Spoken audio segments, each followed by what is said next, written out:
ለዜማዬና ላቤል ቃል መጥቶ ናታን በህይወት ስላለ ሊገልሽ ይፈልጋል ወይም አንቺን ካልገደለ አብይን ይገለዋል በማለት ይነግራታል። እሱም የመጣው ይምጣ እንጂ እኔ እጋፈጠዋለሁ ቢልም አቤል አንተ ተረጋጋ፣ በዛ አይነት ስሜት አይሆንም እያለ ብታረጋጋውም ቃል ግን የውሸት እንትኑን እየፈጠረ ልዑልንም ማመን እንዳለለባት ወንድሙ መሆኑን እንዳትረሽ የፈለገውን ነገር ሊያደርግለት ይችላል። ወንድሙን ለማዳን ሲል ስንት ነፍስ አጠፋለሁ እንዳለ እንዳትረሽ ሲላትም እኔ እኮ ለራሴ አይደለም የፈራሁት አቤል ነው በማለት ታዝናለች። አሰላሙ አለይኩም ወራህመቱላሂ ወበረካቱ። ውድና የተከበራችሁ የዜማ ቤተሰቦች እንዴት አደራችሁ? እንዴት ዋላችሁ? ሁላችሁንም እንደ ሰዓት አቆጣጠራችሁ ሰላም ሰላም ብያለሁ። በያላችሁበት ሰላማችሁ በዚህ ይበል ማለት ነው። ዛሬ ይዤላችሁ የመጣሁት ክፍል 67 ማለት ነው። ዜማ ድራማን ይሆናል ማለት ነው። እንድትከታተሉ በአክብሮት ጋብዛለሁ ማለት ነው። ቃለባ ሶስቱንም ከጠራቸው በኋላ እድልንም እና ኢዛናንና ናቤልንም ከጠራቸው በኋላ እንዲህ በማለት እድሉን ማለት እቅዱን ይነግራቸዋል። እቅዱ የኑሃን ወንድም ነበረ አቤልን የተመለከተው። አቤል እህቴን ስለገደሉብኝ እነ ኢዛናና እድል፣ ስለዚህ እነሱን ለመግደል ከእናንተ ጋር አብሬ መስራት ፈልጋለሁ ብለህ ልዑልና ናታንን አሳምነህ ልዑልን የፈለግንበት ቦታ አምጥተህ ትሰጠናለህ። የዛ ጊዜ እናግተውና ያን ጥጋበኛ ናታን ጥጋቡን እናስተነፍስለታለን። በህይወቴ ማንም ሰው ተዳፍሮኛ አያውቅም፣ ናታን ግን ተዳፍሮኛል ብሎ በማለት እየተበሳጨ አንተ ይሄን ነው የምታደርገው፣ ለእኔ ግን ይሄን ለእናንተ ብዬ ህይወቴን አደጋ ላይ የምጥለው ምን ብዬ ነው ሲልም እህቱ እንዳልሞተችና በህይወት እንዳለች ይነግረዋል። እህትህን ለማግኘት አንተ ይሄን ትረዳኛለህ፣ እኔ ደግሞ እህትህን በህይወት እንዳመጣልህ ቃል እገባልሃለሁ።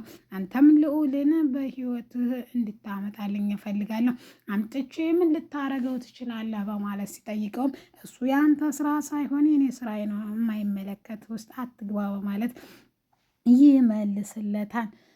እሺ ብሎ ከተስማሙ በኋላ ነገር ግን ይሄ እቅድ ልክ አይደለም ብላ ያመነችው እድል በልክ ባይሆንና በፍቅር ቢሆንና የተሻለ ሲስተም ብንጠቀም አይሻልም ቢልም እሱም አይሆንም፣ ይሄ ነው መሆን ያለበት፣ ማንም ተዳፍሮኛ አያውቅም። ስለዚህ ያጥጋበኛ ደግሞ ድክመቱ ወንድሙ ነው። ስለዚህ በድክመቱ እንጠቀምበታለን። አሁን ስለሚጠነቀቁ ማንኛችንም ቢሆን መለያየት የለባቸውም እና ስለዚህ እንደዚህ በዋዛ ሁለቱንም ለማገት ይከብደናል። ስለዚህ በሲስተም ተጠቅመን ልዑልን እናግተዋለን፣ እድላችን ወይም እንትናችን እየተቀየረ የለም ይላቸዋል።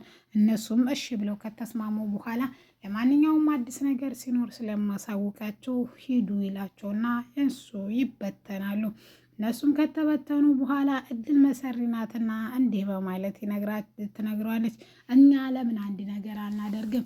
ይሄ ነገር ልክ መስሎ አይታየኝም ይላታል። እሱም ምንድን ነው ልክ ያልሆነው? እስቲ ንገሪኝ ኢዛና ንገሪኝ ሲላትም እድልም ለምን ናታንና ቃለባ እንዲደባደቡ ወይም እንዲጋደሉ አላደርግም። ሁለቱም እልከኛና ኃይለኛ ስለሆኑ አንድኛው ይሞታል። አንድኛው ከሞተ በኋላ እኛ ደግሞ አንዱን መግደል አያቅተንም። ስለዚህ ይሄን በማድረግ እኛ አሸናፊና እንትናዬ እንሆናለን በማለት ተናግረዋለች።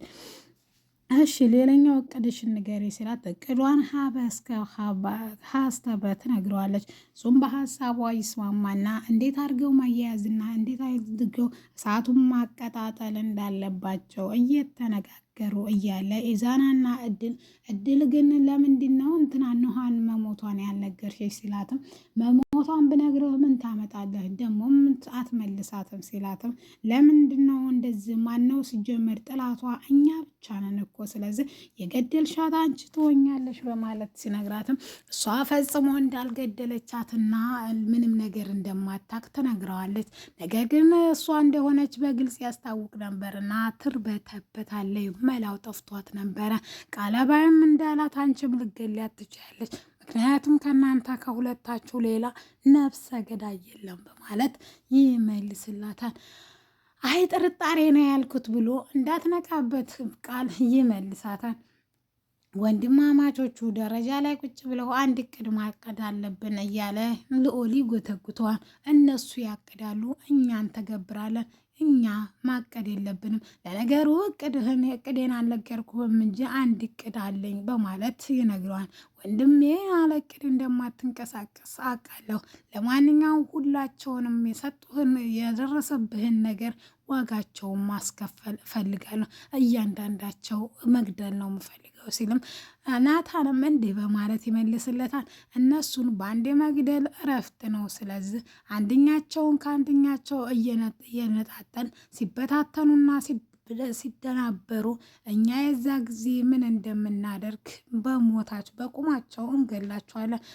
ካሁን ተያዝን እያልን ስጋቸው ከአጥንታቸው ላይ እስከሚላቀቅ ድረስ በስጋት እንዲያልቁ ነው የምፈልገው። የመጀመሪያ እንትናችን የምትሆነው እድል ናት ይለዋል። እሷንም አሳያታለሁ። ግን ኢዛና አብሮህ በልቶ አብሮ ጠጥቶ እንዴት ይከዳሃን ሲለውም ሰው አይደል ሰው እኮ ማመን ቀብሮ ነው ሲባል አልሰማህም ሲለው እሱ ሰምቻለሁ ካዲ በማለትም እንትን ይለዋል። አቤላ ስላልደወለለት አቤል እንዲህ በማለት እየተጨነቀ ቆይ ነገሩ ምንድን ነው? የሆነ ነገር ማን እንቆቅልሽ አለ። ያዳም እኮ ደውሎልኝ አያውቅም፣ ስልኩን አጥፍቶ ጠፍቷን ይላል። እንደዚህ እያወሩ እያለ ቃላባይ ግን የሆነ ነገር ሆኖ እንዳይሆን ብላ ደግሞ ዜማዬ ትጨነቃለች። ምንም ሊሆን አይችልም። ሲጀመር እሱ ሰውዬ የሆነ ሚስጥር የደበቀውና እንቆቅልሽ የሆነበት ነገር አለ ሲላትም ምንድን ነው ብላ እሷ ተጨንቃ በቃ ተጨነቅሽ ቀር ደውዪ ብሏት ትደውላለች። ስደውል ግን ስራ አግኝቶት እንደሆነና በሰላም እንደሆነ ይነግራታል። ፍቅሬ ነግሬሽ ነበር እኮ አትጨነቂ ብዬ ሲላትም ልጁም እንዳልደወለ ከዛ በኋላ እና ምንም አዲስ ነገር እንደሌለ እሱም ጋር ከተረጋገጡ በኋላ እስቲ ና ቶሎና እንነጋገራለን ሲሉትም የተለመደው ቦታ መጥቶ ነበረ። ቃላባይም የሆነውን ነገር ሲነግራቸው እነሱም እንደዚህ ይሉታል። ምን አዲስ ነገር አለ ሲላቸውም ናታን በህይወት አለ፣ ከኢዛና አምልጦ ወደ እንትና ሄዷን ወይም ከልዑል ጋር ተገናኝቷን። ስለዚህ አሁን ለህይወታችሁ ስለሚያሰጋ እንዳትለያዩ ልዑል ምንም ቢል ሽም እንዳታምኒው በማለት ይነግራታል። እንደዚህ እያሏት እሱም ለምንድን ነው እኔን የሚገለኝ እኛን የሚገለን እኛስ ምን አደረግ ነው በማለት ዜማዬ ትቀውጠዋለች።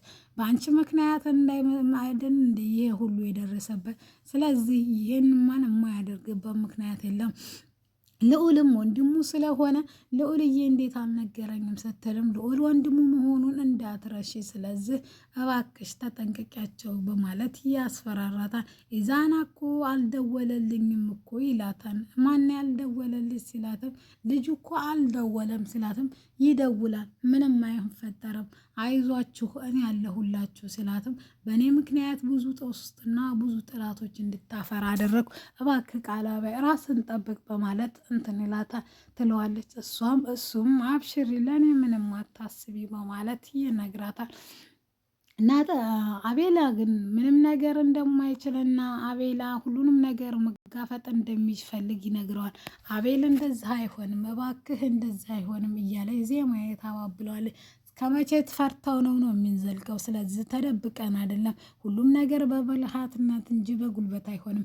እኛ ያደረግነው ነገር የለም። ስለዚህ እባካችሁ ፍቅሬን ተንግዲህ ወዳ ሊቀሙኝ አይችሉም ሲላትም እኔ የፈራሁት አንተን እንዳያቀሙኝ ነው እንጂ ለእኔ አይደለም እያሉ ፍቅራቸውን መገላለጽ ይጀምራሉ። ከዛም አልደወለም ናታን ሲለው ግን ያዳ ከዛ ጊዜ ጀምሮ ደውሎ አያውቅም ሲለውም እኔ አግቸው እንዴት ይደውላል በማለት በውስጡ ያወራል። እሱም ግራ የገባው ያልጣመው አቤል ግን የኢንስፔክተር ወይም የፖሊሱ ንግግር ዝም ብሎት ይሄዳል።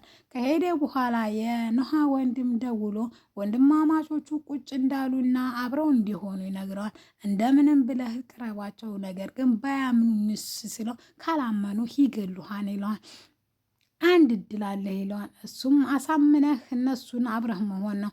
ሁለት ደግሞ የእህትህን ጥፋት ወይም እህትህን እንደዚህ ያደረጋትን መርሳት ነው ሲለውም ለእህቴ ስል ምንም አደርጋለሁ በማለት ወደ እነሱ ወዳሉበት ይቀላቀላል። ሰላም ብሏቸውም ሲቀላቀልም እነሱ ግን አተዋጠላቸውም ነበር። ነገር ግን እድል ጠርጣሪና እንትን ስለሆነ ትደውልና እንዲህ ትለዋለች፣ ቆይማን የምር ግን ኑሃ በህይወት አለች እንዴ ስትለው አይ በህይወት የለችም፣ እኔ የተጠቀምኩበት ደካማ ጎኑ እህቱ ብቻ መሆኗን ስላወቅኩ ነው፣ ሌላ ምርጫ ስለሌለኝ ነው እንጂ እህቱማን እንደምታውቂው ሞታለች በማለት ያበስራታል። ይህን የሰማው ደግሞ በጣም ያዝንበታል። በጣም አዝኖ እንቆቅልሽ ሁሉ የሆነበት ኢዛና ብዙ ነገር እንዳመለጠውና ብዙ ነገር እንትን እንዳለው ለማንኛውም ያዳ ከሰማ ሁሉንም ነገር ያልቃን ሶስተኛ ወገን እሱ እንደሆነ ሲያውቅም፣ ምክንያቱም ነሃ ደግሞ የያዳ ፍቅረኛ እንደሆነ ሲያውቅ ግራ ነው የተጋባው። ምክንያቱም አብራኛ ያደገኝ ልጅ ናት፣ እንዴት መሞቷን አትነግሩኝም እያለ በመደናበር ይጠይቃል። አቤላ ግን ሁሉንም ነገር ትተን እኔና አንቺን ልዑልንም አግኝተነው ናታንም የሆነውን ነገር ሁሉ እኛን ራሱ እንደናንተ እንደሱ እንደተሰቃዩና ምንም ነገር ማድረግ ከፈለገ ፊት ለፊት ሁሉንም ነገር ተነጋግረው መፍታት እንዳለባቸው አምኗል። ነገር ግን ቃላባይ መገናኘት እንደሌለባቸው ደጋጋሚ ነግረዋል። ነገር ግን ናታን በጣም ተጠራጣሪ ስለሆነ አቤልን አልተቀበለውም ነበረ። እኛ ምንም እርዳታ አንፈልግም በማለት መልሶለት ነበረ። ውድና የተከበራችሁ የዜማዬ ቤተሰቦች ለዛሬ ይዤላችሁ የመጣሁት ክፍል 67ን ይሄን ይመስል ነበረ። ክፍል 67ን ስለተከታተላችሁ ከልብ አመሰግናለሁ። ወዳችሁና ፈቅዳችሁ ስለምትከታተሉኝ አመሰግናለሁ።